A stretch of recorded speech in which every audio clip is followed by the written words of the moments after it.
ሰላም እንደምን አላችሁ? ስርዓተ ቤተ ክርስቲያን የሚል መጽሐፍ ዛሬ ለማንበብ ፈለጉኝና ይህንን ደግሞ እንግዲህ ከእናንተ ጋር ምናልባት ማዳመጥ ከቻላችሁ ይጠቅመናል። ማንበብ የማንፈልግ ሰዎች መጽሐፍት እንደዚህ ሲተረኩ ጥሩ ይሆናል በሚል አስቤ ይህንን መጽሐፍ ለማንበብ ወደድኩኝ ማለት ነው። ምናልባት መጽሐፉን የምትፈልጉት ይህንን ይመስላል።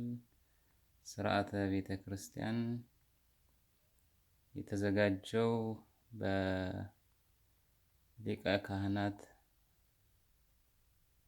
ክንፈ ገብርኤል አልታዬ በኢትዮጵያ ኦርቶዶክስ ተዋሕዶ ቤተ ክርስቲያን የሊቃውንት ጉባኤ አባል ይላል። የተዘጋጀው ሚያዝያ 1995 ዓ.ም አዲስ አበባ ነው። መጽሐፉ ይሄ ነው። እንግዲህ አብረን እንከታተልና ይጠቅመናል ብዬ አስባለሁ። ስርዓተ ቤተ ክርስቲያን መቅደም። ስርዓት ማለት ሰርአ ሰራ ከሚለው የግዕዝ ግስ የወጣ የምዕላድነት ዘር ያለው ስም ነው። ትርጉሙ ሕግ፣ ደንብ፣ አሰራር፣ መርሃ ግብር ማለት ነው። ቤተ ክርስቲያን ማለት ሁለት ትርጉም ያለው በዘርፍና በባለቤትነት የተቀመጠ ስም ነው። አንደኛው ትርጉም የክርስቲያን ቤት፣ የክርስቲያን መሰብሰቢያ፣ የክርስቲያን መገኛ ማለት ነው። ይህም ማለት ክርስቲያኖች በአንድነት በመሰብሰብ የሚጸልዩበት፣ ሥጋ ወደሙ የሚቀበሉበት፣ የሚሰግዱበት፣ ከእግዚአብሔር ጋር የሚገናኙበት ቦታና የጸሎት ቤት ማለት ነው። ይህንንም በተለያዩ የመጽሐፍ ቅዱሳችን ክፍል እናገኘዋለን። ለምሳሌ ኢሳይያስ 56:7፣ ኤርምያስ 7:10-11፣ ቅዱስ ማቴዎስ ወንጌል 21:13፣ የማርቆስ ወንጌል 11:17፣ ሉቃስ 19:46። ሁለተኛው ትርጉም የክርስቲያን ወገን፣ ክርስቲያን የሆነ ሁሉ የሚጠራበት ስም ነው። ቤተ እስራኤል፣ ቤተ ያዕቆብ፣ ቤተ አሮን ሲል የእስራኤል ወገን፣ የያዕቆብ ወገን፣ የአሮን ወገን ማለት እንደሆነ ቤተ ክርስቲያን ማለትም የክርስቲያን ወገን ማለት ነው። በአጠቃላይ አነጋገር የቤተ ክርስቲያን ስርዓት ወይም ስርዓተ ቤተ ክርስቲያን ሲባል ግን የቤተ ክርስቲያን ሕግ፣ የቤተ ክርስቲያን ቀኖና፣ የቤተ ክርስቲያን የአሰራር መርሃ ግብር ማለት ነው። የስርዓተ ቤተ ክርስቲያን ትምህርት ጥልቅና ምጡቅ የሆነውን የቤተ ክርስቲያንን ስርዓት በመጠኑም ቢሆን ለመማርና ለማስተማር፣ ለማወቅና ስርዓቱን ለመፈጸም ለሚችሉ ሁሉ የሚረዳ ነው።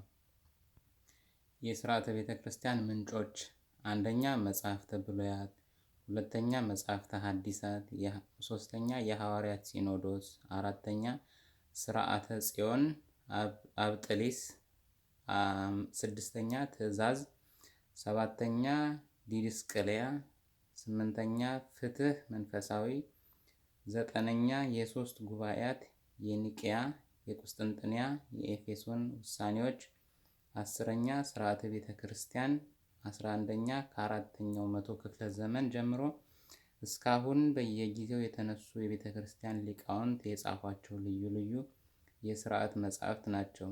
ለስርዓተ ቤተ ክርስቲያን መሰረቱ ስርዓተ ደብተራ ኦሪት፣ ስርዓተ መቅድመ ኦሪት፣ ስርዓተ ካህናተ ኦሪትና የመሳሰለው የብሉይ ኪዳን ስርዓት መሆኑ ግልጽ ነው።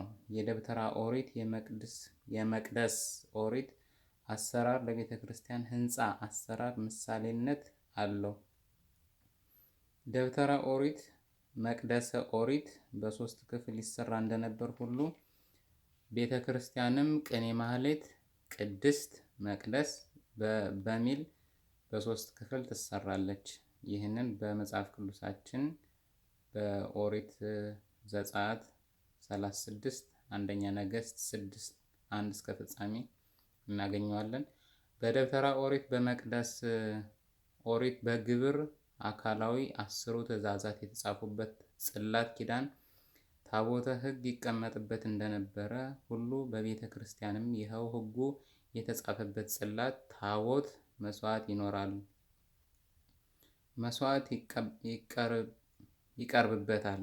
በብሉይ ኪዳንም ይሰዋ የነበረው መስዋዕት ቢያልፍም የመስዋዕት አቀራረቡ ቢለዋወጥም በብሉይ ኪዳን በልዩ ልዩ አቀራረቡ ስርዓት መስዋዕት ይሰዋ እንደነበር ይታወቃል።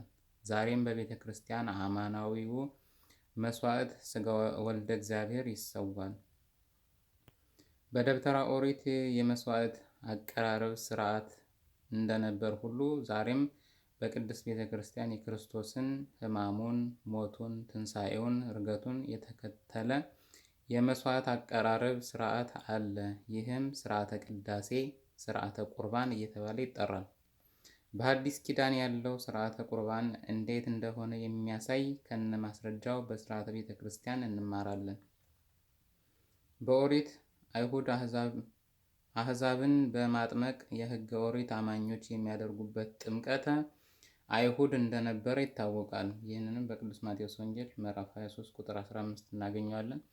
በሐዲስም ለተቀበሉት በስሙ ለሚያምኑት የእግዚአብሔር ልጆች ይሆኑ ዘንድ ስልጣንን ሰጣቸው በተባለው መሰረት የሰው ልጆች በመጠመቅ የእግዚአብሔርን ልጅነት የሚያገኙበት የልጅነት ጥምቀት የሚፈጸምበት ስርዓት አለ።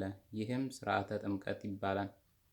ስርዓተ ጥምቀት እንዴት እንደሚፈጸም እንማራለን። ለዚህም የስርዓተ ትምህርት መነሻ የሚሆኑን ብሉያትና ሐዲሳት፣ ቀኖና ቤተ ክርስቲያንና ሲኖዶስ ቢሆኑም በበለጠ መጽሐፈ ክርስትና የተባለ የስርዓተ ጸሎት መፈጸሚያ መጽሐፍ ይረዳል።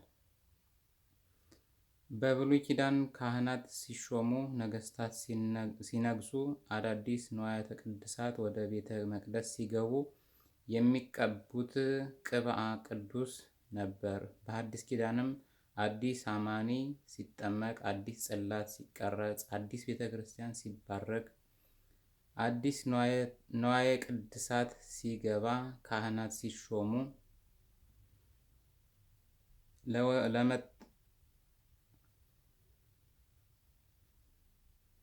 ለወጣቶች ስርዓተ ተክሊል ሲፈጸም የሚቀቡት ቅብአ ቅዱስ እንዳለ ግልጽ ነው። ይህም ቅብ ሜሮን ይባላል። ቅብአ ሜሮን የሚፈጸምበት ወይም የሚቀባበት ስርዓት አለ። ይህም ስርዓተ ሜሮን ይባላል። ስርዓተ ሜሮን እንዴት እንደሚፈጸም፣ አቀባበሉ እንዴት እንደሆነ ስርዓቱን እናጠናለን። ከአዳም ጀምሮ እስከ ክርስቶስ የተነሱ በሕገ ልቡናና በሕገ ኦሪት የነበሩ የእግዚአብሔር ወገኖች ሁሉ እግዚአብሔርን ሲበድሉ፣ ከእግዚአብሔር ሲጣሉና መዓት ሲታዘዝባቸው ከእግዚአብሔር የሚታረቁበት፣ ከመቅሰፍቱና ከመዓቱ የሚያመልጡበት ምስጢረ ንስሐ እንደነበረ ይታወቃል። በሐዲስ ኪዳንም በምድር ያሰራችሁት በሰማይ የታሰረ ይሆናል፣ በምድር የፈታችሁት በሰማይ የተፈታ ይሆናል ተብሎ ከጌታ ለካህናት በተሰጠው ስልጣን መሰረት በኃጢአት ምክንያት ከእግዚአብሔር የተለዩትን ምዕመናን ከእግዚአብሔር የሚያስታርቁበት ስርዓተ ንስሐ አሁንም ይሰራበታል። የንስሐው አገባብና የቀኖናው አሰጣጥ እንዴት እንደሆነ በስርዓተ ቤተ ክርስቲያን እንማራለን። ንስሐ የሚገባው እግዚአብሔርን ይቅርታ በመጠየቅ ሲሆን ለካህኑ በመንገርና ከካህኑ ቀኖና በመቀበል ነው። የቀኖናው አሰጣጥ አንቀጸ ንስሐ በሚለው መጽሐፍ ተገልጧል። ክህነትም ከአዳም እስከ ክርስቶስ በሕገ ልቡናና በሕገ ኦሪት ከእግዚአብሔር ሲሰጥ የኖረ የአገልግሎት ስልጣን ሲሆን የክህነቱ አሿሿምም ስርዓት ነበረው። በኦሪት ክህነት የሚሰጥ ለሌዊ ወገን ብቻ ነበር። በወንጌል ግን የእግዚአብሔር መንፈሳዊ ጥሪ ላለው ሁሉ ተምሮና በቅቶ ከተገኘ ይሰጣል። ክህነት በሐዲስ ኪዳን እንዴት እንደሚሰጥ ስርዓት አለው። ስርዓቱም በሲኖዶስ፣ በፍትሕ መንፈሳዊ፣ በስርዓተ ቤተ ክርስቲያን በሰፊው ተገልጧል። የሲመተ ክህነት ስርዓተ ጸሎት የሚፈጸምበት መጽሐፍ መጽሐፈ ሲመት ይባላል። ሌላው ስርዓተ ተክሊል ወይም ጋብቻ ነው። ጋብቻ ከአዳምና ከሔዋን ጀምሮ በሕገ ልቡናና በሕገ ኦሪት በሕግም ያለ ሕግም በተለያየ መልኩ ሲፈጸም እስከ ክርስቶስ ደርሷል። ጌታችን ኢየሱስ ክርስቶስ ግን ለአዳምና ለሔዋን የታዘዘው ጋብቻ በአንድ ወንድና በአንድ ሴት ብቻ የተወሰነ ስለነበረ ይህንኑ በማጽናት እግዚአብሔር አንድ ያደረገውን ሰው አይለይ በማለት ባዘዘው መሰረት አንድ ድንግል ወንድና አንድ ድንግል ሴት በመንፈስ ቅዱስ የሚዋሃዱበት የጋብቻ ስርዓት ተመስርቷል። ይህም ስርዓተ ተክሊል ይባላል። ስርዓተ ተክሊል በቀኖና ቤተ ክርስቲያን የተሰራ ሲሆን ስርዓተ ጸሎቱ የሚፈጸምበት መጽሐፍ ቅዱስ የሚፈጸምበት መጽሐፈ ተክሊል ይባላል። የምስጢራተ ቤተ ክርስቲያን መፈጸሚያ ከሆኑ ስርዓታት አንዱ ስርዓተ ቀንዲል መሆኑ ይታወቃል። ይህም ለበሽተኞች የሚቀርብ ቅብ ዘይት ነው። ሐዋርያት ይሰሩበት የነበረ ስርዓት እንደሆነ በቦታው ታትቷል። የዚህንም ስርዓት አፈጻጸም በቀኖና ቤተ ክርስቲያን እንደተወሰነውና ሲሰራበት እንደቆየው እንመለከተዋለን።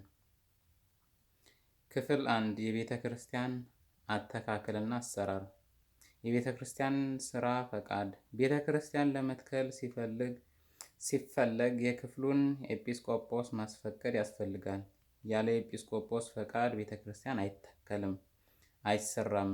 ይህንን ፍትሕ መንፈሳዊ 1 ቁጥር 3 ላይ እናገኘዋለን። ይህ ራሱን የቻለ መጽሐፍ ነው። 2 የቤተ ክርስቲያን እቅድ ወይም ፕላን። ቤተ ክርስቲያን ሲሰራ 3 ክፍል ማለትም መቅደስ፣ ቅድስት፣ ቅኔ ማህሌት ሆኖ ነው። የቤተ ክርስቲያን ህንፃ ቤተ ክርስቲያን አሰራር በኢትዮጵያ ኦርቶዶክስ ተዋሕዶ ቤተ ክርስቲያን ስርዓት 3 አይነት የቤተ ክርስቲያን አሰራር አለ። ከነዚህም አንዱ እንደ ብሉይ ኪዳን ቤተ መቅደስ ምኩራብ ቅርጽ ሰቀላ ወይም ሞላላ ቅርጽ ነው። የዚህም አይነት ቤተ ክርስቲያን ቅርጽ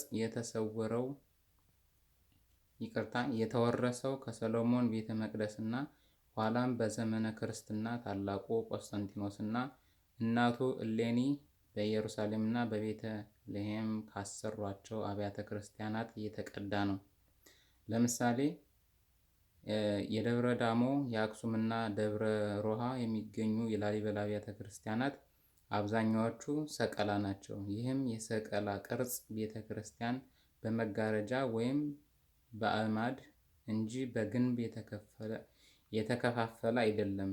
የንዑሰ ክርስቲያን የፍጹማን አማንያንና ዋናው መንበር ያለበት ቦታ የተለየ ነው። የሰቀላ ቤተ ክርስቲያን ጉልላቱ አንድ ብቻ አይደለም፣ እንደ ትልቅነቱ ነው። ለምሳሌ አፄ ዮሐንስ 4ኛ ያሰሩት የደብረ ሊባኖስ ቤተ ክርስቲያን ሰቀላ ሆኖ 18 ጉልላት ነበረው ይባላል። የሰቀላ ቤተ ክርስቲያን በሩ የተወሰነ አይደለም፣ 3ም 4ም ከዚያም በላይ ሊሆን ይችላል። ሁለተኛው ቅርጽ ዙሪያው ክብ ነው። ቤተ ክርስቲያን ቅርጽ ቤተ ንጉሥ ቅርጽ ይባላል። በግድግዳ ከ3 ይከፈላል። የመጀመሪያው ዙሪያ ወይም ክፍል ቅኔ ማህሌት ይባላል። ስያሜውም ከግብሩ የተወረሰ ነው። መዘምራን ወይም ደባትር ስብሐተ እግዚአብሔር ማህሌተ እግዚአብሔር የሚዘምሩበት ነውና። በዚሁ ክፍል በመስዕ በኩል ቀሳውስትና ዲያቆናት በመንፈቀ ሌሊት ሰዓታት ይቆሙበታል፣ በነግ ኪዳን ያደርሱበታል። በጥንት የቤተ ክርስቲያን ስርዓተ ጥምቀት የሚፈጸሙ በዚሁ ክፍል ነበር። ለጥምቀተ ክርስትናና ለቁርባን ያልበቁ በትምህርት በንስሐ ገና የሚፈተኑ ሐዲሳን አማንያን ወይም ንዑሰ ክርስቲያን ዲያቆኑ ጻኡ ንዑሰ ክርስቲያን እስከሚል ድረስ በዚህ ይቆያሉ። ዲያቆኑ የክርስቲያን ታናናሾች ውጡ ብሎ በደወል ሲያውጅ ወደ መካነ ቀኖናቸው ተመልሰው ይሄዳሉ። ወንዶች ምዕመናንም ቆመው የሚያስቀድሱት በዚሁ ቦታ ነው። መዘምራን በሚዘምሩበት በቅኔ ማህሌት ቆመው የሚያስቀድሱ ንፍቀ ዲያቆናት አናጉንስጢስ መዘምራን ናቸው። ይህም ፍትሕ መንፈሳዊ የሚባል መጽሐፍ ላይ አንቀጽ 9 ላይ ይገኛል። በዚሁ ክፍል በሌብ በኩል የሚገኘው ቦታ የሴቶች መቆሚያ ነው። በቤተ ክርስቲያን ስርዓት ወንዶችና ሴቶች አብረው ቆመው ስለማይጸልዩ በመጋረጃ ይከፈላል። ክፍሉ በምስራቅ የካህናት መግቢያ፣ በሰሜን የወንዶች መግቢያ፣ በደቡብ የሴቶች መግቢያ በር 3 በር አለው። ሁለተኛ ክፍል ቅድስት ይባላል። ስያሜው ከብሉይ ኪዳን ስያሜ ጋር ተመሳሳይ ነው። የቤተ ክርስቲያኑ ማዕከላዊ ቦታ ነው። በዚህም ክፍል በስተምዕራብ በኩል ቆመው የሚያስቀድሱት ቆሞሳት፣ ቀሳውስትና ዲያቆናት ናቸው። በስተ ሰሜን በኩል መነኮሳትና የሚቆርቡ ወንዶች ምዕመናን፣ በስተ ደቡብ በኩል ደናግል መነኮሳት፣ የካህናት የዲያቆናት ሚስቶችና የሚቆርቡ ምዕመናን ቆመው ያስቀድሱበታል። በዚሁ ክፍል ቆመው ላስቀደሱ ምዕመናን ሥርዓተ ቁርባን ይፈጸማል። ከሥርዓተ ጥምቀት፣ ከሥርዓተ ቁርባንና ከሥርዓተ ንስሐ በስተቀር የሌሎቹ ምስጢራተ ቤተ ክርስቲያን ሥርዓተ በምስራቅ፣ በምዕራብ፣ በሰሜንና በደቡብ 4 በሮች አሉት። ሦስተኛውና የመጨረሻው ክፍል መቅደስ ነው። እንደ ብሉይ ኪዳን ቅድስተ ቅዱሳን፣ የዚህም ስያሜው ከብሉይ ኪዳን የተወረሰ ነው። በዚሁ ውስጥ ምስጢረ ቁርባን፣ ሥርዓተ ቁርባን የሚፈጸምበት መንበረ ታቦት፣ ሌሎችም ንዋያተ ቅድሳት ይገኛሉ። በዚህ ክፍል ከርዕሰ ሊቃነ ጳጳሳት ያስቀድሳሉ። ወደዚህ ክፍል ለመግባት የሚችሉ ካህናትና ዲያቆናት ብቻ ናቸው። መቅደሱ 3 በር አለው። ይህም በር በምዕራብ፣ በሰሜንና በደቡብ ነው። ለእያንዳንዱ በር መንጦላዕት ወይም መጋረጃ አለው። የዚህ አይነት ቤተ ክርስቲያን ባለ 1 ጉልላት ነው። በኢትዮጵያ ኦርቶዶክስ ተዋሕዶ ቤተ ክርስቲያን ሲሰራ በጉልላቱ ላይ ምሳሌነት ባለው በተወሰነ ቁጥር የሰጎን እንቁላል ይሰካበታል። ቁጥሩ 3፣ 5፣ 6፣ 7 ወይም 12 መሆን አለበት። 3 ቢሆን የምስጢረ ሥላሴ፣ 5 ቢሆን የጌታ የተቸነከረባቸው 5 ቅንዋት፣ 6 ቢሆን የ6ቱ ቃላተ ወንጌል፣ 7 ቢሆን የ7ቱ ምስጢራት፣ 12 ቢሆን የ12ቱ ሐዋርያት ምሳሌ ነው። ምሳሌነት ብቻ ሳይሆን ምስጢርም አለው። ሰጎን ጫጩቶቿን የምትፈለፍለው እንደ ሌሎች ወፎች በመታቀፍ አይደለም። ተባዕቱም ሆነ እንስቲቱ ሰጎን በየተራ እንቁላሉን ትኩር ብለው 40 ቀን ይመለከቱታል። እንቁላሉም ለ40ኛው ቀን ነፍስ ዘርቶ ይፈለፈላል። ለጥቂት ፊታቸውን ቢመልሱ ግን እንቁላሉ ገምቶ ይቀራል። በእግዚአብሔርና በምዕመናን መካከል ያለው ግንኙነትም እንደዚሁ የረቀቀ ነው። ምዕመናን በጸሎታቸው ጊዜ ሕሊናቸው ወደ እግዚአብሔር ፊት በተመስጦ ካቀረቡ የጸሎታቸው ፍሬ ያገኛል። ወዲያ ወዲህ ካወላወሉ ግን ከንቱ ድካም ነው ለማለት ምዕመናንም በምሳሌ ለማስተማር ነው። ሦስተኛው ቅርጽ ዋሻ ነው። የዋሻ ቤተ ክርስቲያን በሩ አንድ ብቻ ነው። ቅኔ ማህሌት ቅድስቱና መቅደሱም የሚለየው በመጋረጃ ብቻ ነው። ላሊበላ ሰራቸው ናቸው። የዋሻ ቤተ ክርስቲያን ጉልላት የለውም። የመቅደሱም በር አንድ ነው። ቤተ ክርስቲያን ሲሰራ የሚሰራው አንድ ብቻ ነው። አንድ ብቻ አይደለም። ቤተ ክርስቲያኑ አካባቢ ሊሰሩ የሚገባቸው ከቤተ ክርስቲያኑ ጋር አብረው አገልግሎት የሚሰጡ ቤቶች አሉ። በቤተ ክርስቲያኑ ምስራቅ ዲያቆናቱ ለመስዋዕት የሚሆነውን ህብስትና ወይም የሚዘጋጁበት ሁለተኛው ቤት ይሰራል። ይህም ቤተልሔም ይባላል። ስያሜው የተወሰደው ጌታችን ኢየሱስ ክርስቶስ በተወለደበት በቤተልሔም ዘይሁዳ ምሳሌ ነው። ምስጢሩና ቁም ነገሩ ደግሞ ዲያቆናት ህብስቱን በቤተልሔም አዘጋጅተው ወደ ቤተ ክርስቲያን ለመስዋዕት መምጣቱ በቤተልሔም የተወለደው በጎልጎታ ለመስዋዕት የቀረበው ክርስቶስ ይህ ነው ለማለት ነው። መቅደስ የጎልጎታ ምሳሌ ነውና ለመስዋዕት የሚሆነው ስንዴ ወይም መገበሪያ የሚሰየምበት፣ የሚደቅበት ወይም የሚፈጭበት በቤተ ክርስቲያኑ ቅጽረ ግቢ የሚሰራ ሶስተኛ ቤት አለ። ይህም የግብር ቤት ይባላል። ስንዴው መገበሪያ ተብሏል። መፍጨቱ ደግሞ መሰየም ይባላል። ይህ የመስዋዕቱ አቀራረብ ቋንቋ ነው። የቤተ ክርስቲያን ንዋየ ቅድሳት የሚቀመጥበት አራተኛ ቤትም ይሰራል። ይህም ዕቃ ቤት ይባላል። የቤተ ክርስቲያኑ መገልገያ የሆኑት አልባሳትም መጻሕፍትም የሚጠበቁት በዚሁ ቤት ነው።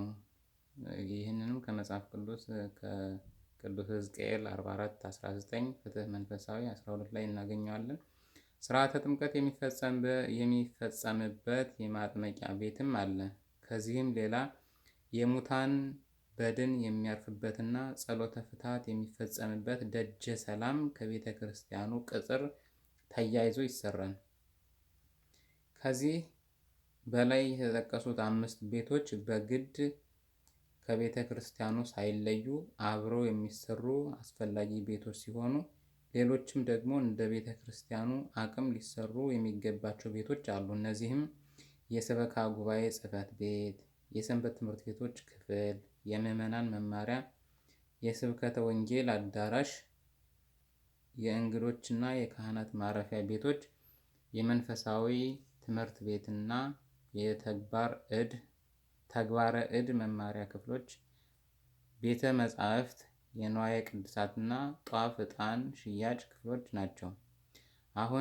አሁን ደግሞ ለቤተ ክርስቲያን ሥራ ምሳሌዎች የሆኑትንና ትርጉም የሚሰጡትን ነገሮች እንመልከት። የቤተ ክርስቲያን 3 በሮች የሥላሴ፣ 3 ክፍሎች የሦስት ሰማያተ ዓለማተ መላእክት ምሳሌዎች ናቸው። ዓለማተ መላእክት የሚባሉት 3 ሰማያትም ኢዮር፣ ራማ፣ ኤረር ናቸው። ሁለተኛው የ3 ማዕረጋተ ክህነት ምሳሌዎች ናቸው። 3 ማዕረግ ክህነት ዲቁና፣ ቅስና፣ ኤጲስቆጶስነት ነው። ሶስተኛ የ3 ጾታ ምዕመናን ምሳሌ ነው። 3 ጾታ ምዕመናን ካህናት፣ ወንዶች፣ ሴቶች ናቸው።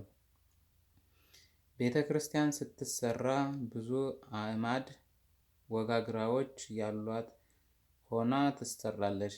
በቤተ ክርስቲያን በውስጥና በአፋ የሚቆሙት አዕማድ ምሰሶዎች የሰራዊተ መላእክት ምሳሌዎች ናቸው። ቤተ ክርስቲያን ካህናት አሏት። ካህናት የመላእክት ምሳሌዎች ናቸው።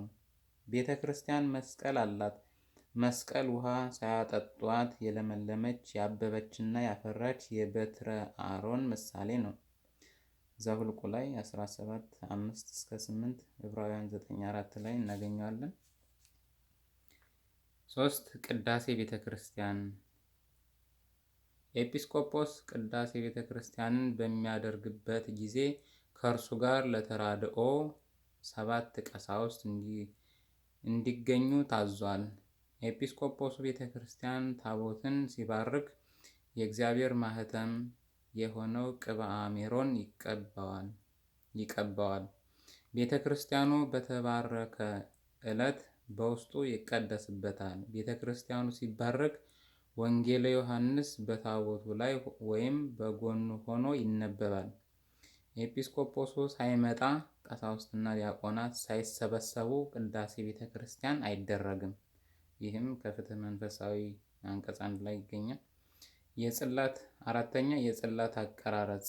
በኦሪት ታቦት የሚባለው ጽላት የሚቀመጥበት ማደሪያው ነው።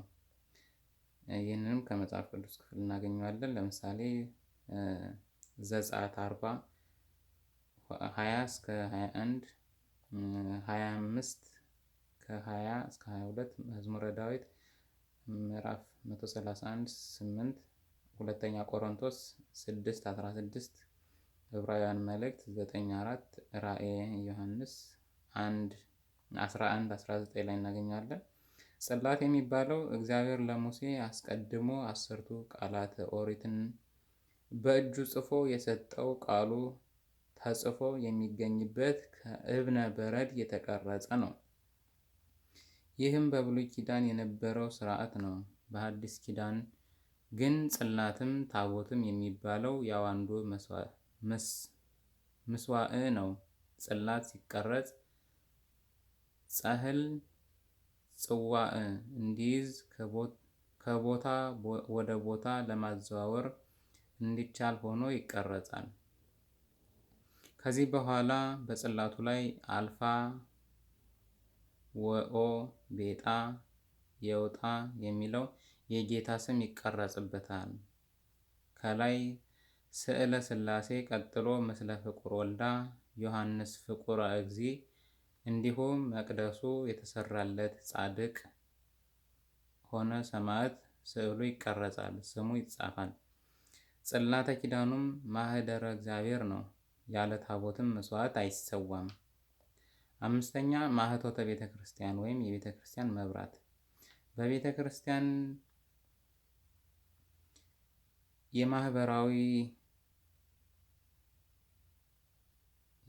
በቤተ ክርስቲያን የሚበራው መብራት ጧፍና ዘይት ነው። የዘይቱ መብራት ቀንዲል ይባላል። ቀንዲል ወይም ከንድል የላቲን ቃል ነው። ፍቺው መብራት ማለት ነው። መብራቱም የወይራ ዘይት ነው። በቤተ ክርስቲያን ብዙ መብራት ማብራት ታዟል። በተለይ ቅዱሳት መጻሕፍት ማለትም መልእክተ ጳውሎስ፣ መልእክታተ ሐዋርያት፣ ግብረ ሐዋርያት ሲነበቡ ቤተ ክርስቲያኑ በጣም የበራ እንዲሆን ታዟል። ይልቁንም ወንጌል ሲነበብ እጅግ በጣም መብራት ማብዛት እንደሚገባ ተሰርቷል። ይሄ ከፍትሕ መንፈሳዊ አንቀጽ 1 ላይ ማንበብ ይቻላል። እሱን እንግዲህ መጽሐፉን ሳገኘው አነበላችኋለሁ። 6ኛ ሥርዓተ መቅደስ ወአውደ ምሕረት። በታቦት ፊት ለመስገድ ለመጸለይ ካልሆነ በቀር ማንም ሰው ወደ መቅደስ ገብቶ እንዲቀመጥ አልተፈቀደለትም። ካህን ካልሆነ በስተቀር ከምዕመናን ወገን ማንኛውም ሰው ወደ መቅደስ ገብቶ ሥጋ ወደሙ አይቀበልም፣ ወደ ታቦትም አይጠጋም። ሴቶች ወደ መቅደስ እንዲገቡና በመቅደስ ውስጥ እንዲጸልዩ አልተፈቀደም። በቤተ ክርስቲያኑ ቅጽረ ግቢና የውጭ ወደ አደባባይ ገበያ ክልክል ነው። መገበያየት፣ መሻሻጥ ማለት ነው። በቤተ ክርስቲያኑ ውስጥ በቅጽረ ግቢም ቢሆን ግብዣ ማድረግ፣ መብላት፣ መጠጣት ክልክል ነው።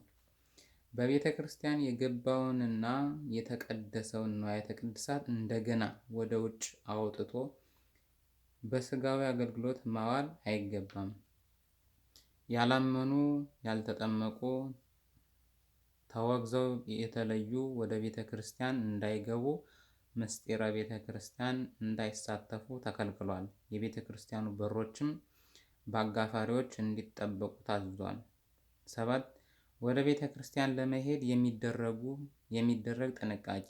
ለጸሎትና ቅዱስ ቁርባንን ለመቀበል ወደ ቤተ ክርስቲያን በሚኬድባቸው ዕለታት እንዲሁም በጾምና በሰንበት በበዓላት ቀኖችም ወንድና ሴት መገናኘት ክልክል ነው። በመኝታ የተገናኘ ወደ ቤተ ክርስቲያን በዕለቱ አይገባም። ወደ ቤተ ክርስቲያን ባይሄዱም በዓላትንና ጾማትን ሊጠብቁ ይገባል።